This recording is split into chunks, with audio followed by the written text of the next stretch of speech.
Hi, everybody. It is Monday, start of a new week, March 20th. Drizzled a little bit this morning, but isn't coming down hard. But supposedly tomorrow we're going to get slammed with a really big storm for about 3 days. So we'll see how all that goes.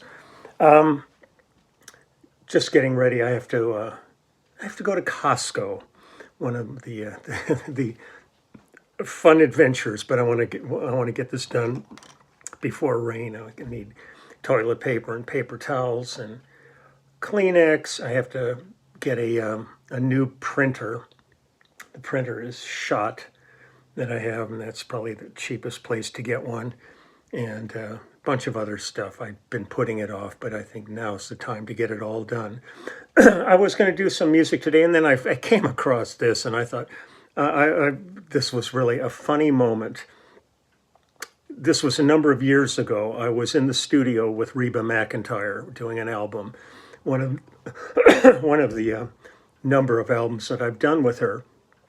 But the thing that was really a trip on this one is there's an author named Neverl Spencer, and I'm going to say this is Laverl Spencer, and she was doing a book about a young country singer. This was on the New York Times bestseller list. This is Small Town Girl by Laverl Spencer. So she was hanging out in the studio. She was kind of basing this on Reba. And it was just really funny when I finally, somebody sent me a copy of it a number of years ago. Let me see if there's a date on this thing.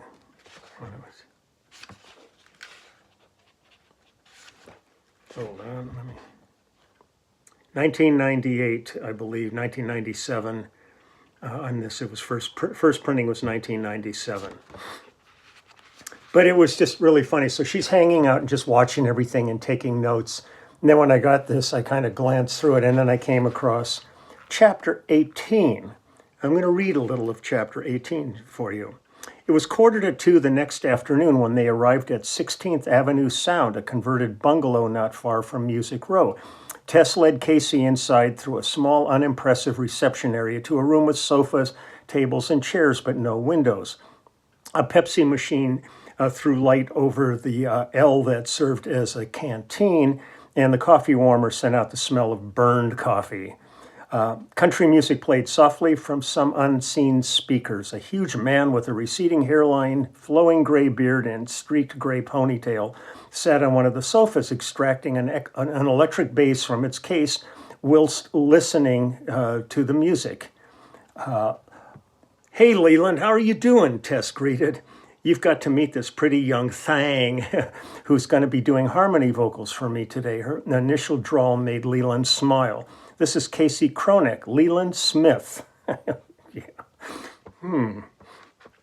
While they were shaking hands, a red-headed guy about 30 with hair as trim as Johnny Carson's, dressed in neat blue jeans and a polo shirt, came out of the lavatory. He was the keyboardist, Dan Fountaino, and he shook hands with Casey too. Come on, Tess said. I'll introduce you to Jack. Jack Greaves was already in the control room at the console, a 15 by 4 foot wedge of electronic wizardry with so many buttons, knobs, and zinging orange lights it looked like the flight deck of the space shuttle. Besides him, the sound engineer was deciding which of the 56 tracks he'd use, while the engineer's assistant sat nearby loading a tape machine. You can tell how old this is because they were loading a tape machine. Through an immense window, the recording studio was visible, a gray cube of subdued lighting where some musicians were warming up, playing riffs which came through the wall-mounted speakers along with their voices as pleasant cacophony. A couple of the guys noticed Tess and gestured in greetings through the windows. Hey, Mac. She leaned over, held the switch on the talkback and said, hey, guys. Jack, a trim man of medium height and meticulous trimmed brown hair, beard and mustache, turned in his swivel chair. Though he smiled and kissed Tess's cheek and shook hands when introduced to Casey, it was clear he had business on his mind and little time to waste. As a record producer, he controlled a session. which was costing Tess plenty. He himself earned some $30,000 per project, plus a percentage of the royalties. The studio rental ran close to $2,000 a day. The sound engineer got $80 an hour and his assistant $25. And the studio musicians, all of them double scale caliber, commanded over $500 apiece for each of the 3-hour sessions. That was a long time ago. Given that today they'd work for 6 hours, the cost of the day session, even before mixing and mastering, would run over $10,000. Jack Greaves, who had been in the business long enough to realize that each minute lost meant big bucks. He wasted little time. He wasted little of Tess's money before asking Casey, "Did you sign your AFTRA card yet?" Casey looked nonplussed and replied, "Excuse me?" "Union stuff," Tess replied. "American Federation of Television and Radio Artists insists that all singers' performances are documented." To Jack, she said she doesn't need to today since it's her first time. She gets one free session and she's got 31 days to join. Don't worry about it. She told Casey, "I'll have my secretary help you get in touch with the union later." Jack went right on with the business. "You want one box or two, Tess?" "One, I think. Might be easier for Casey the first time." "You get that, Carlos?" he inquired, turning to the sound engineer while Leland went into the studio and began tuning his bass. Tess leaned over and whispered to Casey, "Never mind, Jack. When he gets in here, he's got a one-track mind. Come on, let's sit down and go over your parts."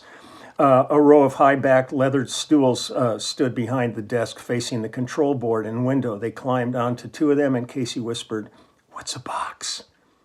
"The recording booth, see?" Tess pointed through the window to a pair of doors that led into two shiny black-walled rooms off to the left side of the studio. "Isolation booths to help keep tracks from bleeding into one another. We can use one or two until we get used to each other. I figure it's better if we just use one. You sometimes get better synergy with close eye contact." Jack kept the talk back on so the conversations were audible as they passed back and forth between the two rooms. The musicians kept tuning, hardly, occasionally breaking into spontaneous warm-up music that would suddenly acquire harmony, rhythm, and might run for 16 or 20 bars. Then they broke up in laughter. Conversation, when it happened, was spoken in a lexicon peculiar to musicians. Short, brief, colorful phrases that would make no sense away from the studio. Somebody said, "You hear that pork chop sizzling on Lee's bass? Got a buzz fly here. Try another track." I've never heard that used before, ever. "Okay, I'm putting you on 16, Lee." After Lee ran a riff, "Hell, it's still there. Try another patch chord." The assistant engineer left the room and appeared on the other side of the window to change the chord. Leland played once more. "Better now," the engineer said. The drummer put in an earplug, ran his sticks across the snare and tenors. Hit the cymbals. I have no idea what tenors are. Hit the cymbals and sampled a few thuds on the bass drum. Two guitarists were soundlessly tuning their instruments with electronic tuners. The piano player behind a black grand facing the window executed a quick smattering of Gershwin that segued into a few bars of boogie-woogie, followed by an arpeggio that took his fingers sailing off the ends of the keys. Another guy in the electronic keyboards had them sounding like bells. Leland, still monkeying with his bass guitar, said, "The humidity's got my axe going sharp today. I can't keep it down." Direct quotes. A saxophonist had set up his music stand in the hall between the two rooms, and through the open doorway, the sound of his bluesy wail added to the noise. The noise. Jack said, somebody do the charts." "I did," the pianist said, "got them right here." "What do you say? Should we take a look at them and give this demo a listen?" And it just goes on and on and on about the whole thing. And it's a trip. It was really funny, though, to see this turn into this and to be a New York Times bestseller. So here's the book. There's Laverle.